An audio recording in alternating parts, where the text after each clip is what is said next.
Salam sejahtera, terima kasih kerana bersama dengan saya di Nazilin Unity Channel. Rafizi tak akan menyesal. Dia dah rancang lama untuk tewaskan semua. Wow. Ini satu naratif cerita yang patut anda dengar dan share kepada ramai orang. Isinya, isunya, faktanya, semuanya menarik. Janji dengan saya, kalau anda suka, share video ini. Saudara-saudara sekalian, apa yang menariknya ialah Rafizi dia undur diri kononnya penat. Tapi adakah itu strategi? Rafizi Ramli bukan orang biasa. Dia pemain utama yang diam-diam bangkit dan kini lawan semua dalam PKR, termasuk Nurul Izzah. Strategi Rafizi berundur dan kembali.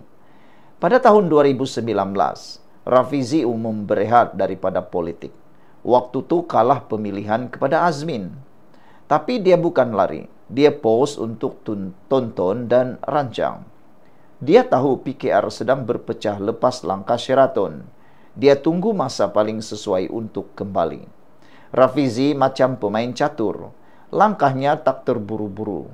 Tapi bila dia gerak, dia pastikan dia makan raja terus. Jadi ada juga yang menganggap mungkin Rafizi selepas ini tidak lagi akan bertanding jawatan timbalan Presiden PKR, tapi mungkin dia akan berniat menjadi Presiden PKR pula, dan ramai yang setuju sebenarnya. Kepulangan Rafizi penuh strategi. Tuan-tuan dan puan-puan, sebelum kita teruskan ulasan kali ini, jangan lupa saya nak kongsikan dengan anda semua produk Transfer Factor for Life. Produk ini sangat hebat dan sangat baik. Ramai orang yang sedang menggunakannya dan sudah sembuh daripada penyakit. Secara umumnya, produk ini bukan ubat. Produk ini meningkatkan daya imun tubuh badan kita menjadi sangat kuat dan menjadi bijaksana. Kita kena penyakit karena daya imun badan kita yang lemah. Kita kena penyakit karena daya imun badan kita yang bodoh. Apabila daya imun badan kita bodoh dan lemah dan juga tak mampu melawan, kita akan kena penyakit dan sukar untuk sembuh, dan akhirnya kita terlantar sakit. Waktu itulah baru kita terfikir macam mana nak sembuh. Nak sembuh senang. Bagaimana kita tingkatkan semula daya imun badan kita, didik imun badan kita menjadi bijaksana supaya imun badan kita lah yang menyembuhkan kita daripada dalam, melawan penyakit dari dalam, dan kita akan sehat total. Bagaimana caranya? Makan produk ini. Produk ini sangat laris di pasaran sekarang. Baru sebentar tadi saja saya sudah kirimkan 2 bungkusan, satu ke Selangor dan satu lagi ke Terengganu. Bagi mendapatkan produk ini, jangan lupa hubungi nombor yang tertera. Ingat, masa sangat mencemburui anda. Cepat dapatkan produk ini selagi anda ada kesempatan. Oke. Rafizi kembali bertanding pada tahun 2022. Dan beliau menang timbalan presiden, mengalahkan Saifuddin Nasution yang dianggap orang Anwar. Dia bawa gaya baharu, profesional, teknokrat, berani lawan arus. Kini dia bawa idea ekonomi. Polisi berasaskan data, tapi ada juga nada angkuh yang buat ramai tak selesa. Dia bukan lagi Rafizi tahun 2013 yang layan rakyat marhain. Dia sekarang ini pemikir elit yang nak rombak sistem dan buang siapa yang dia rasa lemah. Lawan semua, Anwar, Nurul Izzah malah akar umbi. Selepas jadi menteri, Rafizi, dia bukan saja kritik pembangkang, tapi juga sindir kerajaan sendiri. Ada suara dalam PKR mula tak puas hati, katanya Rafizi ego, tak hormat presiden. Bila Nurul Izzah cuba bangkit semula, Rafizi tak gentar, malah terus lawan dalam pemilihan 2025. Bagi Rafizi, ini bukan soal keluarga Anwar. Ini soal survive diri sendiri. Survive dia sendiri. Dan dia tahu, untuk menang, dia mesti jatuhkan semua tokoh lama. Rafizi tak akan menyesal. Apapun keputusan pemilihan, Rafizi sudah letak jejak kukuh dalam sejarah PKR. Dia bina pengaruh melalui idea dan keberanian, walau tak semua suka. Baginya, lebih baik dibenci tapi dihormati daripada disukai tapi tak berguna. Jadi saudara, Rafizi bukan budak suruhan. Dia pencatur, dan dalam politik pencatur tak pernah menyesal. Sebab setiap langkah dan dah dikira dari awal. Saudara-saudara sekalian, Rafizi bukan anak presiden. Dia bukan pewaris. Tapi dialah yang sedang ubah masa depan PKR. Siapa sangka Rafizi Ramli mungkin satu-satunya yang tak akan pernah menyesal. Rafizi tak akan menyesal, dia sudah rancang segalanya. Rafizi bukan pewaris, tapi dia bukan mahu takhta. Dalam PKR, semua takut dia, tapi dia takut siapa. Itulah Rafizi, menjadi pencatur. Jadi, rancang tewaskan semua atau PKR kini milik Rafizi. Sekian dulu untuk kali ini. Jangan lupa tinggalkan komen Anda. Salam sejahtera, terima kasih karena bersama dengan saya di Nazilin Unity Channel. Ada sebentar tadi saya melihat satu konten menyatakan Nurul Izzah patut menyesal kesilapan terbesar dalam karier politiknya. Adakah benar bahawa kemasukan Nurul Izzah dalam PKR memecah belahkan PKR dan menyebabkan beliau menyesal? Ikuti ulasan ini untuk mengetahui ulasan yang lebih jelas dan lanjut. Jangan lupa jika Anda suka dengan video ini, share juga kepada semua orang, rakan-rakan Anda. Dulu, saudara-saudara sekalian, Nurul Izzah digelar Putri Reformasi. Kini ramai yang bertanya, adakah Nurul Izzah menyesal tinggalkan pentas politik buat seketika? Adakah keputusannya membuka ruang Rafizi, musuh dalam selimut? Nurul Izzah mengejutkan semua pihak apabila mengundurkan diri daripada jawatan naib presiden PKR pada tahun 2018. Tahun-tahun berikutnya, beliau lebih banyak berada di belakang tabir, bahkan menolak bertanding dalam beberapa PRU. Ramai menganggap langkah itu sebagai berehat, tapi hakikatnya ia memberi ruang besar kepada Rafizi Ramli untuk mendominasi wacana PKR. Kalau Nurul Izzah aktif, mungkin lanskap PKR sangat berbeza hari ini. Akhirnya, Rafizi mengambil alih momentum. Sebelum kita teruskan, jangan lupa tinggalkan komen Anda dan saya nak kongsi dengan Anda semua satu produk. Ini bukan ubat, ini ialah Transfer Factor for Life. Produk ini menguatkan daya imun badan kita. Dia memberikan kekuatan daya imun badan sehingga 400%, mendidik imun kita menjadi bijaksana untuk menyembuhkan kita daripada penyakit dari dalam. Sekali lagi, ini bukan obat. Produk ini sangat baik dan sangat laris, juga digunakan di banyak klinik-klinik, dan kalau di Rusia, produk ini digunakan di semua klinik dan hospital. Produk ini sangat berbaloi untuk Anda dapatkannya. Secara umumnya, semua jenis penyakit boleh sembuh dengan peningkatan daya imun tubuh badan kita. Secara ringkasnya, kita sehat karena imun badan kita yang menjadi kuat.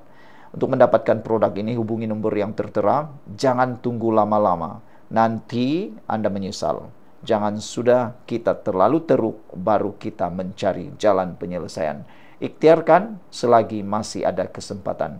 Duit boleh dicari pada bila-bila masa, kesehatan kita tak boleh dibeli dengan uang ringgit. Saudara, Rafizi mengambil alih momentum. Selepas pemilihan PKR pada tahun 2022, Rafizi kembali sebagai timbalan presiden dan menjadi suara lantang dalam kerajaan perpaduan. Tetapi pengaruh Rafizi menyebabkan ketegangan dalam PKR, termasuk dengan presiden sendiri, Datuk Seri Anwar Ibrahim. Banyak keputusan kontroversi dikaitkan dengan Rafizi, termasuk isu subsidi, pandangan ekonomi yang keras, dan hubungan dengan tokoh-tokoh luar parti. Tanpa Nurul Izzah di saf kepimpinan utama, siapa lagi mampu jadi jambatan antara Anwar dan Akarumbi? Krisis dalam PKR dan penyesalan.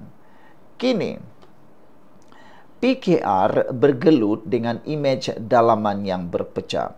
Ditambah lagi dengan hasutan-hasutan dari luar oleh para pembenci PKR, para pembenci Anwar, para pembenci Rafizi, dan pembenci kerajaan perpaduan. Pemilihan tahun 2025 penuh dengan kontroversi, dengan cabang-cabang membuat aduan dan ROS mula masuk campur. Nurul Izzah kembali tetapi terlalu terlambat. Beliau bertanding jawatan timbalan presiden menentang Rafizi, namun dikecam sebagai anak presiden. Nurul Izzah sepatutnya kekal dalam pentas utama. Beliau tinggalkan parti di saat genting. Kini, apabila dia kembali, segalanya sudah berubah. Apa yang perlu dilakukan sekarang? Naratif penyesalan bukan sekadar untuk menyalahkan, tapi pengajaran. PKR perlukan wajah segar tapi konsisten. Dan Nurul Izzah, jika benar mahu kembali, perlu ubah pendekatannya. Jangan hanya jadi simbol, tapi pemimpin dengan strategi. Beliau perlu turun ke akar umbi, dengar rakyat dan nyatakan pendirian secara berani, bukan berselindung di balik legasi Anwar semata-mata. Nurul Izzah, jika Anda masih mahu selamatkan Parti Reformasi ini, jangan ulang kesilapan lalu. Bangkit dan lawan. Saudara-saudara sekalian, putri reformasi, adakah kau masih punya api perjuangan itu? Rakyat sedang menanti. Tapi kali ini tiada ruang untuk menyesal. Saudara, ini satu berita yang sangat baik dan sangat hebat. Sekian dulu untuk kali ini. Jangan lupa tinggalkan komen Anda. Salam sejahtera. 190 laporan dibuat. Bahkan ada yang minta supaya ROS campur tangan dan batalkan semula keputusan pemilihan PKR dan buat semula pemilihan di cabang. Hari ini kita nak ulas dan bincang tentang hal itu. Adakah keputusan pemilihan PKR wajar dibatalkan atau wajar diulang semula? Setakat pada hari ini tiada pengumuman rasmi dibuat. Namun terdapat beberapa perkembangan penting berkaitan proses pemilihan tersebut. Pertama, keputusan pemilihan cabang telah disahkan walaupun masih banyak yang membuat laporan dan terkini seorang bekas ahli parlimen telah pun meminta supaya ROS campur tangan dan memohon supaya perkara itu dibatalkan. Keputusan dibatalkan. Majlis Pimpinan Pusat PKR telah pun mengesahkan dan memuktamadkan keputusan pemilihan bagi 220 cabang di seluruh negara. Keputusan ini diumumkan selepas pembentangan JPP. Namun demikian, perkara kedua ialah aduan dan desakan pembatalan kini menjadi makin panas. Seorang bekas ahli parlimen PKR, Muhammad Imran Abdul Hamid, telah pun mengemukakan aduan kepada Jabatan Pendaftaran Pertubuhan ROS dengan mendesak agar keputusan pemilihan dibatalkan dan diadakan semula di semua peringkat. Beliau merujuk kepada fenomena badan tanpa kepala dan menyatakan bahawa terdapat 190 aduan lain yang telah dikemukakan oleh cabang-cabang PKR di seluruh negara. Perkara ketiga yang perlu kita perhatikan dan perlu kita ambil berat tentang keputusan pemilihan PKR sama ada mau diulang atau tidak ialah pembatalan pemilihan AMK di Kedah. Saudara, sebelum kita teruskan, saya nak kongsi dengan anda semua produk Transfer Factor for Life. Produk ini bukan ubat. Ini bukan ubat, tapi ini ialah produk yang sangat terbaik yang ada sekarang. Memulihkan banyak penyakit. Secara ringkasnya, penyakit datang karena daya imun badan kita yang lemah. Penyakit datang karena daya imun badan kita yang bodoh. Kita sakit karena imun badan yang lemah dan kita juga lambat sembuh karena imun badan kita yang lemah. Jadi, untuk kita sehat, kita perlu peningkatan daya imun badan. Kita perlu kuatkan semula daya imun badan kita dan kuatkan, bijaksanakan semula imun badan kita. Bagaimana caranya? Ini caranya. Makan produk Transfer Factor for Life ini dapat meningkatkan daya imun badan kita sehingga 400% dan mendidik imun badan kita menjadi bijaksana supaya tidak menyerang tubuh badan kita. Produk ini sangat baik, sangat laris dan sangat berbaloi untuk anda dapatkan. Kalau anda sudah bosan dengan makan ubat dan anda bosan sudah dengan penyakit anda, dapatkan segera. Hubungi nombor yang tertera. Kalau nak tanya semua penyakit, boleh disembuhkan dengan daya imun badan kita yang kuat.